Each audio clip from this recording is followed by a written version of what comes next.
Welcome back. We have got Sagarneel Sinha, an Indian political analyst and journalist, back online with us, and he joins us from New Delhi in India for the latest in that country. Sagarneel, are you back with us? Yes, I'm back. Oh, right. Sagarneel, how many people have died so far and how many have been injured? So far, 25 people have died, with 80 alone in Uttar Pradesh, the most populous state. And as far as the concerned, out of people have injured because the protests have turned violent. Unlike the Hong Kong protests, which are mostly peaceful, but in case of India, the protest was different from India, are not being peaceful. Especially in Uttar Pradesh, the protests were really violent. That's the main reason that 18 people have died so far alone in Uttar Pradesh. And how many arrests have been made so far by the authorities? Hello, pardon? Sagarneel, I was trying to find out from you how many arrests have been made so far by the authorities.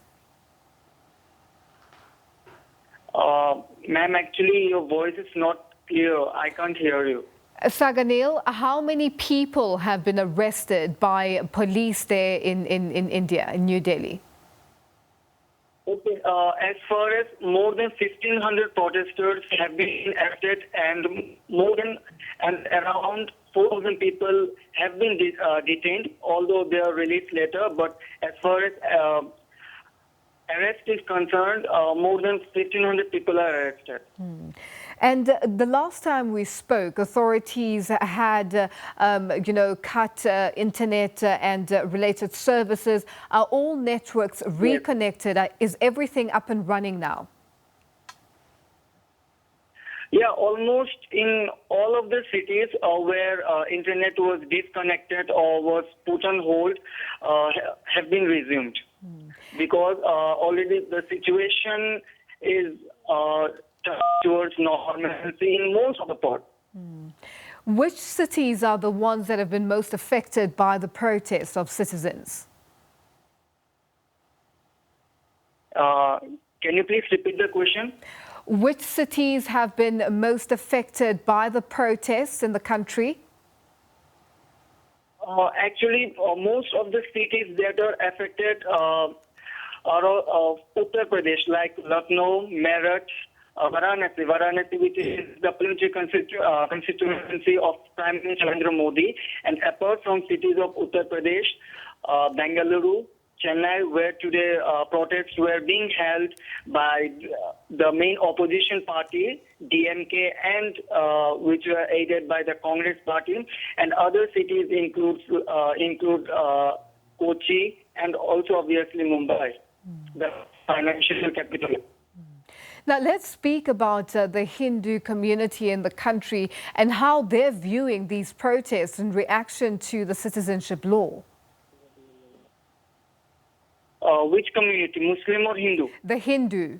How are they viewing these protests in reaction to the citizenship law? As far as the Hindus are concerned, actually they are just watching the protest, because most of the Hindus, means if I'm not wrong, majority of the Hindus, they support the act.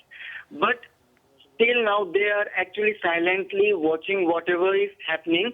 Although recently, just two, three days back, they've started coming out in support to organize rallies. But all those rallies are almost peaceful. So, I would say, and actually, there is also a sense of resurgence of Hindu, because they're saying that Muslims, there is some of the groups of Muslims are protesting. So in that sense, there is a strong polarization among the Hindus that can't be denied. Now, India's Prime Minister Modi has told the country's Muslims not to worry as deadly protests continue. Are the Muslims listening to his reassurances? As far as Prime Minister Narendra Modi's appeal is concerned, yes, obviously he told the Muslims, he tried to assure them not to worry, but it's not likely that Muslims would listen to him. After all, they are not the voters of the party BJP. Like in this year's general election, only 8% of the Muslim electorate voted for the BJP. And the fact is that there's a large communication gap between the Muslims and the Modi government. There also have been criticisms against the BJP that obviously are true. What the party does is that they ignore the Muslims. Generally, they don't give tickets. Although, there is another bitter truth that Muslims too generally don't prefer the BJP while during elections, Muslim clerics openly appealing to the community not to vote the BJP and to vote especially all the anti-BJP parties or anti-BJP strong candidates. However, the government has also the government is also trying to reach out some influential Muslim clerics to say that whatever the act is, it's against Muslims because it doesn't take away any rights of Indian Muslims. Now, this must be dividing ordinary Indians along religious lines. What's the situation with regards to divisions there in terms of the religion? First of all, actually, this law is not that divisive, but yes, there a campaign actually by some intellectuals of India who actually are doing some fear mongering, and because of that, this law, which actually it's not divisive, but it's looking like that it's very divisive. Yes, somehow Muslims already there is a fear among the Muslims starting since Modi's government coming to power in 2014. Obviously, for that, BJP also has to take the blame. After all, there is a large communication gap which BJP too didn't bother to bridge it. However, all this, the Citizenship Amendment Act, it's not something new. It was already in BJP's manifesto, election manifesto, and all this, you say that this is something not new. Like in 2003, while Congress was in opposition, its senior leader Manmohan Singh, who later became the Prime Minister of India for 10 years, actually had asked then Deputy Prime Minister Lal Krishna Advani to grant citizenships to minorities of Bangladesh. Saying again, another opposition party, Communist Party of India, Marxist, had also appealed in 2012 to then Prime Minister Dr. Manmohan Singh to amend the Citizenship Act and grant citizenship to the religious minorities of Bangladesh. Importantly, both Dr. Manmohan Singh and the Communist Party had used the word minorities of Bangladesh, not the Bangladesh. So it's not that BJP is saying something new. This already was in the domain in country's politics for some 2-3 decades back. Now, Sagarneel, we understand that women are at the center stage in these protests against this law. Are we seeing a change in women's approach in a somewhat conservative setup? As far as the women are concerned, yes, they are in the forefront. But this is something in this decade. Actually, this was in like thousands of women protesters came out in the streets of Delhi protesting against the Nirbhaya rape case. So yes, the women, they are coming out of the conservative society. So this hasn't. This is not a new phenomenon. So it's been almost it's a decade old. So yes, all the stereotypes that are being associated, these are being broken down. And in the recent protests, like in the Hyderabad rape murder case, there too women led all the protests. They were in the forefront.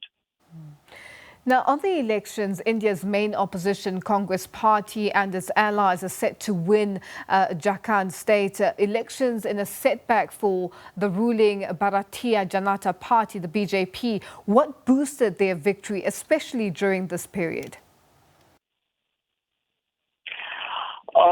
The elections of Jharkhand, election results of Jharkhand are definitely a setback for the ruling Bharatiya Janata Party. But first of all, it should be, let's be clear that the election was fought on local issues, where the chief minister, the incumbent chief minister, Dr. Raghuvar Das, who himself lost to a BJP rebel, Saryu Rai, who was also his cabinet minister. Only points that there was internal rebellion. The party was hit by internal rebellion. Also, Raghuvar Das, who himself is a non-tribal faced a backlash from the tribal, who account for 28% in Jharkhand. So it must be JMM, which was a senior ally of the Congress. JMM is actually a tribal-based party. The party, with its new Hemant Soren, who is the son of Soren, who is being regarded, who is being called as Guruji by the tribals. So that's the reason that JMM performed very well, like it won 30 seats. And most of the seats they have won come from the tribal belt, plus from the seats where Muslims are in a majority. As far as why BJP lost, apart from Raghuvar Das' unpopularity, the BJP gamble of going alone actually caused the party. Had BJP fought with its old ally, All Jharkhand Students Union, BJP would have performed well. After all, BJP contesting alone still got 33%, which is almost same with the previous result, and ASU that which contested alone also got 9%. So that together makes 41%. On the other hand, JMM, Congress plus RJD alliance, they, despite being in alliance, and they have got 47 plus seats, but their vote percentage is 35%. So there is a gap of 6%. So BJP actually miscalculated, or it can be said that Modi, Amit Shah combined failed their arithmetic. Their arithmetic went wrong. Now, Sagarneel, just very quickly before, as we wrap up, in contrast, contradictory to his close lieutenant, India's Prime Minister Narendra Modi has basically come out to trying to diffuse the protests, contradicted his first lieutenant with regards to the NRC register. Just tell us exactly what's going on there, and should we read more into this contradiction between the two leaders? Actually, the context is about NRC. The protest, actually, though they are being organized in the pretext of CAA, the Citizenship Amendment Act, actually the protests are more because of the NRC, National Register of Citizenship. And again, this is being in BJP's election manifesto, with BJP party president, who is also the Home Minister, Amit Shah, who is also regarded as the right hand of Narendra Modi, had repeatedly said that yes, after CAA, there would be a nationwide NRC. However, yesterday, Prime Minister Narendra Modi actually didn't contradict. He just said that in the present scenario, there is no discussion of NRC, which is a little bit true, because the government hasn't yet prepared any draft on NRC. But Prime Minister Narendra Modi, he didn't say that there would be no nationwide NRC in the future. And before that, I just want to clear about NRC is that NRC was implemented this year in Assam, was based on the orders of the Supreme Court, which was which directed due to the Assam Accord signed in 1985 between the government of India led by Congress Prime Minister Rajiv Gandhi and the Assamese organization. However, the NRC later was extended in 2008 or 9 when Congress-led UPA government was in power to tackle the illegal immigrants. And Congress itself has claimed last year in a press conference that they had deported around more than 82,000 Bangladeshi illegal immigrants during the period of 2005 to 2013. So deportations or detentions of illegal immigrants again is something not a new process. However, the Congress itself is now contradicting its own stand in the past. Sagarneel, thank you so much for joining us this evening. That is Sagarneel Sinha, an Indian political analyst and journalist who was joining us on the line from New Delhi in India.